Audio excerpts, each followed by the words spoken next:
Hello, in this video I'm gonna show you how to change video resolution on Insta360 GO Ultra.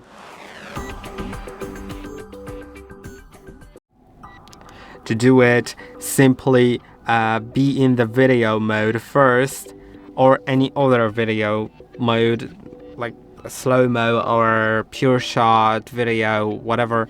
Just so you see this button right here, and now you can change the resolution to either 4K, 2.7K, or 1080p.